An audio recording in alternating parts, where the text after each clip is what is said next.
მოგესალმებით ღვთისმშობლებო, ასეთი რიტორიკული კითხვით მინდა დავიწყო. როდისმე თუ გიცდიათ თქვენი თავი შეგედარებინათ მაგალითად ბეღურებისთვის. თუ გამოგიყვიათ დრო ასეთ რამეზე დასაფიქრებლად. მოდით ნახოთ იესო ქრისტემ რა კონტექსტში მოიყვანა ბეღურები შედარების მიზნით. ლუკას სახარება მე-12 თავი მე-6 მუხლები.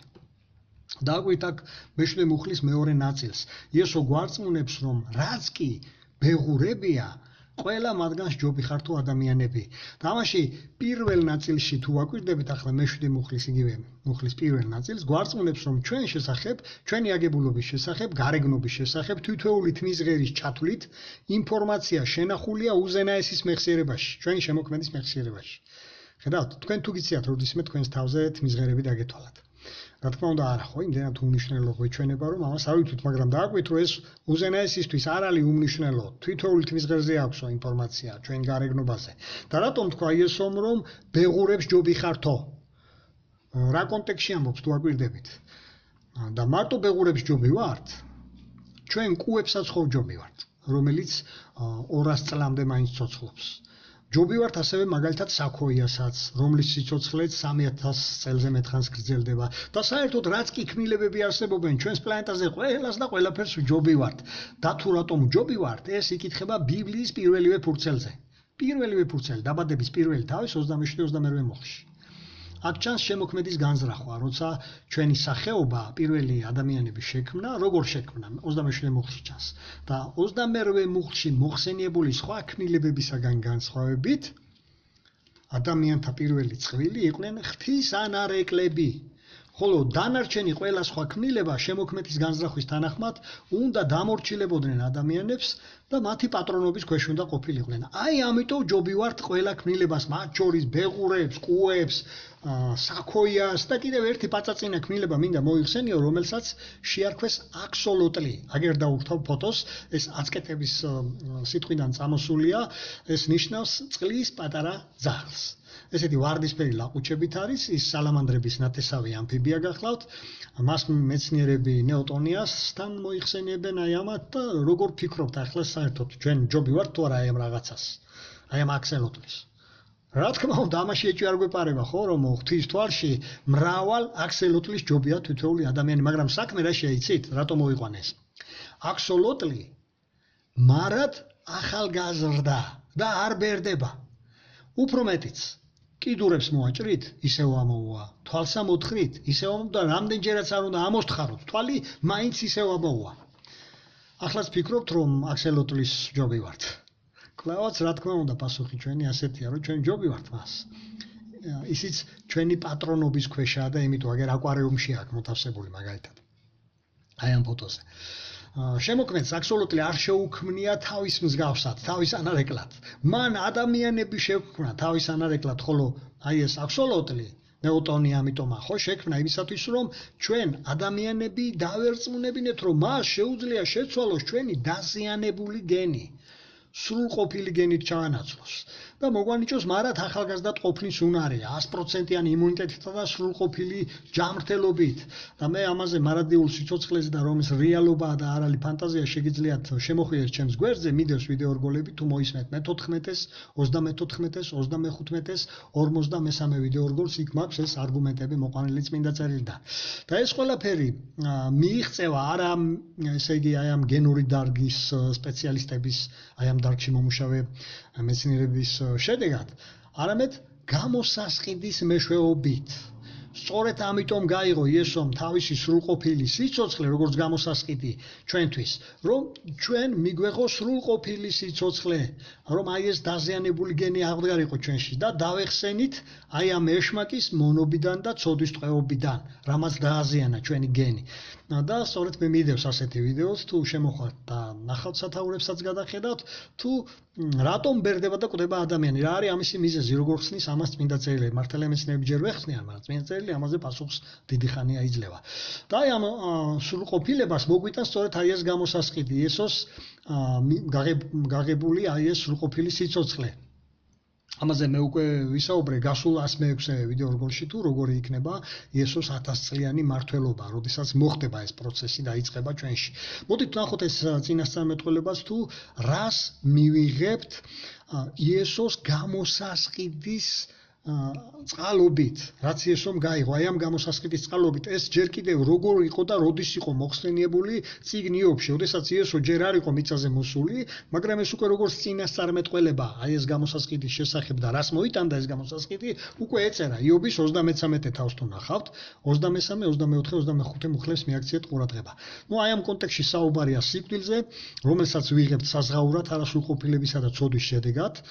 მაგრამ 24 მუხლში ნახსენებია დააკვირდით გამოსასყიდი, რომელიც უკვე მოგვიანებით იესომ გაიღო. და რომელიც ეს პროცესი უნდა შემოატრიალოს აი ამ გამოსასყიდმა, შემოაბრუნოს, რადგან შემოქმედი დიდად გულმოწყალე და შემბრელი ღმერთია, თუმცა ის გვერდს არ უვლის თავის პრინციპებს. ამიტომაც გახდა საჭირო, როგორც ეს უკვე 23 მუხლშია გამოკვეთილი, რომ გამოჩენილიყო ეს ერთი პიროვნება, ვისი მეუხებითაც ჩვენ მივიახლებოდით მამას და მოხდებოდა ჩვენი გამოჯამრთელება, ჩვენი გენის, დნმ-ის გამოჯამრთელება, ხო? იესო ქრისტემ, რომელიც ფაქტიურად მოგვევლინა ჩვენ ადამიანის სხეულით, სწორედ ეს გააკეთა, როდესაც მან თავის სიცოცხლე გაიღო აი ამ მიზნით და რომელმაც ნებაყოფლობით აიღო ეს თავის თავზე. ჩვენი ყველას გამოსყიდვა რომ მომხდარიყო. ეხლა რა მოყვება ამას შედეგად იესოს მართლობის პერიოდში, რომელიც არმაგედონის მერე დაიწყება მისი მორჩილთათვის, ესეც იკითხება აქ, თუ აკვირდებით, აგერ 25 მუხლს დააკვირდით პირველ ნაწილს. აქ საუბარია ასეთი სიტყვაა გამოყენებული ხორცის განახლებაზე. ხდებით აი ამ სიტყვას რას დაუკავშირებთ? ანუ უკუ პროცესი დაიწყება გენომში. თუ კი ახლა არ გვიკვირს აი ეს დაბერების პროცესი რომ მიმდინარეობს, უჯრედები რომ იწყებს შენელებას, მერე გაჩერებას, სხვა ეს დაბერების პროცესი როდესაც ხდება. მერე აი ეს დაიწყება უკუ პროცესი, ანუ გაახალგაზრდავებას დაიწყებს ადამიანი, ეტაპობრივად მოხდება ეს, რა თქმა უნდა, გაუქრება ნაოჭები, ყველა ის პრობლემა რაც სიბერეს მოაქვს. და 25 მუხლში ნათქვამია თუ სადამდე გაგრძელდება ეს პროცესი. ნახეთ, ეს ზუსტად ეს ზღვარიც არის აქ ნახსენები. აქ ნახსენებია სიყმაწვილის ხანას დაუბრუნდებაო. ეს შესაძლოა იყოს 25 წლის ასაკი, სადაც ჩერდება უკვე ეს ზღვარი, ან 33 წლის ასაკი. როდესაც იესო მოკლეს აი ამ 33 წლის ასაკში. ეს ის ზღვარია, რასაც უკვე აღადგენს უზენაესი ღმერთი ჩვენს გენომში. დააკვირდით, როდესაც უზენაესმა შექმნა ადამიანთა პირველი წყვილი, ისინი სწორედ გარეგნულად ასე გამოიყურებოდნენ. მათთვის რომ შეგეხედათ, ითხოვეთ, რომ ისინი ალბათ გარეგნულად არიან ან 25, ან 33 წელი, აი ამ ასაკს მივცემდით. მათ გარეგნობიდან გამომდინარე, ხდებით? და მათ რო შვილები ეყოლებოდათ, თუ კი ცოდვა არ იქნებოდა ჩანდენილი, ისინი გაიზრდებოდნენ და მივიდოდნენ აი ამ ასაკამდე და მარად ახალგაზრდები იქნებოდნენ. აი ზუსტად ასე აქსელოტლი. ამით აქსელოტლით ამას გვაჩვენებს უზენაეს. აქსელოტლის შვილები კი იბადებიან, იზრდებიან, მაგრამ მერე წყვეტენ ისინი განვითარებას და ჩერდებიან, მარად ახალგაზრდები რჩებიან. ხო, თუ ისინი ვიღაცამ არ მოკლა განზრახ, არ გაანადგურა, არ შეჭამა, აი მარად ახალგაზრდები არიან და არსებობენ. და გარდა ამისა, ჩვენ იესომ დაგვიმტკიცა ეს, რომ ესეთი რაღაცები, პროცესები არ უნდა გაგვიკვირდეს, ეს შესაძლებელია და სახარებებში ზუსტად გარკვევით იკითხება, რას აკეთებდა იესო, ხო? როგორ კურნავდა იესო მაგალითად დაბადებიდან ბრმებს და ყრუმუნჯებს, კეთროვნებს, მძიმე სენის შეპყრობილებს და როგორ აღადგენდა მიცვალებულებს. და მე პირადად ცოტა არ იყოს მიკვირს ხოლმე იმ ადამიანების, ვინც ერთ წუთს მიმტკიცებენ, რომ ქრისტიანები არიან და მეორე წუთს აი ეს ეჭვი ეპარებათ და შეაქვთ იესო ქრისტეს აი ამ სიტყვებსა და მის ქმედებებში.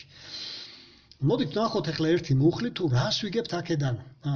პირველივე სახარება ნახე ახალ თქმაში, მათეს სახარება ეს მეცხრე თავის 35 მუხლი. დაურთავ აგერ. მოდით ჯერ ყურადღება მივაქციოთ პირველ ნაწილს, რათა დავინახოთ პრიორიტეტი რა არის აქ. აი დააკვირდით იესოსთვის პრიორიტეტი რა იყო. უმთავრესი იყო სასიხარულო ცნობის ქადაგება, ანუ ღვთის სამეფოს ცნობა რო გაეცხადებინა. ეს ახლა ძველი ქართული სიტყვებია გამოყენებული, ქადაგებდა სახარებას სასუფევლისასო. და რას ნიშნავს ეს? ეს ნიშნავს, რომ სახარება ეს არის სასიხარულო ცნობა ზეციდან. ხოლო სასუფეველი ეს არის ზეციური სამეფო, რომლის მეფედაც იესო ქრისტე დანიშნა შემოქმედმა ღმერთმა და სწორედ ესაა სახარება, ანუ სასიხარულო ცნობა, რომ იესო ასწავლიდა მისი მეორედ მოსვლის, როდესაც იგი მოვა როგორც ძლევამოსილი მეფე და როდესაც დაიბრუნებს ეშმაკის მიერ და მისი მარიონეტების მიერ ოკუპირებულ დედამიწას.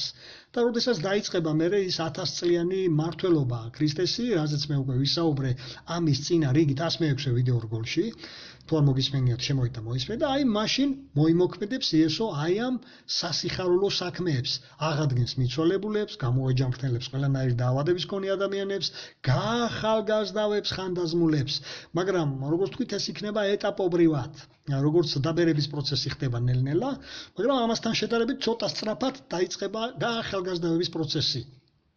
და დღითი დღე ახალგაზრდა გახდება ადამიანი. და ეს ცნობა რომ დასაჯერებელი ყოფილიყო, რასაც იესო ქადაგებდა აი ამ სასიხარულო ცნობას, რომ მის მსმენელებს რომ დაეჯერებინათ, ამიტომაც კურნავდა ყოველგვარი სენისა და ყოველგვარი უზრუნველობას ხალხში, როგორც აი ამ მუხლის მეორე ნაწილში იკითხება. ამას ფაქტიურად იესო აკეთებდა მინი მასშტაბით, როგორც საჩვენებელ ნიმუშებს, იმისა თუ რას მოიმოქმედებს ის ფართო მასშტაბით მთელს პლანეტაზე არმაგედონის შემდგომ, არმაგედონ გადატანილებისათვის და მკვდრეთის აღდგენილებისათვის. არმაგედონს ისინი ვერ გადაიტანენ, ვისაც ქრისტე შეეშლებათ ანტიქრისტეში და დაუპირისპირდებიან და შეებრძოლებიან. ყველა სამეფოს მოწინააღმდეგე იქნება განადგურებული სამუდამო სიკვდილით. და მკვდრეთის აღდგომასთან დაკავშირებით ახლა ვისაც დეტალები გაინტერესებთ, როგორ აღადგენს იესო საუკუნეების განმავლობაში გარდაცვლილ ადამიანებს, როგორი იქნება ჩვენი საყვარელი გარდაცვლილი ადამიანების ხელახლა სიცოცხლეში მოყვანა, მათთან შეხვედრები, ეს იესოს მიერ ეს ფაქტები არის ნათქვამი და აი ამ ფაქტების ერთობლიობა, ბიბლიური არგუმენტები, ვისაც გაინტერესებთ მეწერილებიდან, შეგიძლიათ შემოხვიდეთ ჩემს აი ამ გვერდზე და აშროლოთ ეს გვერდი და მოისმინოთ 25-დან 35 ვიდეო რგოლების ჩათვლით, აი ეს 10 ვიდეო რგოლი. მოდით კვლავ დაუბრუნდეთ ახლა აი ამ გამოჯამრთელების პროცესს, როგორ იყო ეს ნაწინასწარმეტყველები, ესაია წინასწარმეტყველის წიგნში. თუ ნახავთ ესაიას 35 თავის მე-4-დან 9-ის ჩათვლით მუხლებს დაურთავ. აქ მე-4 მუხლიდან ვიგებთ, რომ აქ აღწერილი სასწაულები მოხდება არმაგედონის მერე. რომ ჯერ არმაგედონი იქნება, როგორც უკვე ვთქვით, ღვთის სამეფოს მტრებს გაანადგურების დღე იქნება ეს დღე. ხოლო ღვთის მორჩილებისათვის ხსნის დღე იქნება.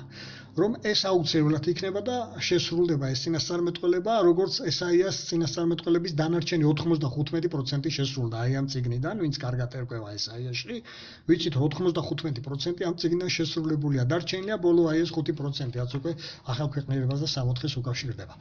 და მე-5 მე-6 მუხლებიდან აქ ვიგებთ ისეთ განკურნებების შესახებ, რომლის წინაშეც დღემდის მედიცინა არის უძრული. მაგრამ იესოსთვის შეუძლებელი არაფერი იქნება. აქ საუბარია არა მხოლოდ ადამიანების გამოჯამრთელებაზე, აქ მე-6 მუხლის ბოლოში თუ აკვირდებით და მე-7 მუხლში აღწერილია გარემოს კლიმატის რადიკალურად უკეთესობისაკენ შეცვლა. რაც ასევე კავშირშია ადამიანების როგორც ფიზიკურ, ისე ემოციურ ჯანმრთელობასთან, ჟანგბადის დონე სწრაფად მოიმატებს, ბევრად მეტად ვიდრე დღეს არის და აი ამის შესახებ არის დადებული კვლევებიც, თუ ჟანგბადის ჭარბი რაოდენობა და აი ეს სწრაფი მიწოდება რას უწყობს ხელს, როგორი სწრაფად აჯამრთელებს ნებისმიერ დაავადების მქონე ადამიანებს.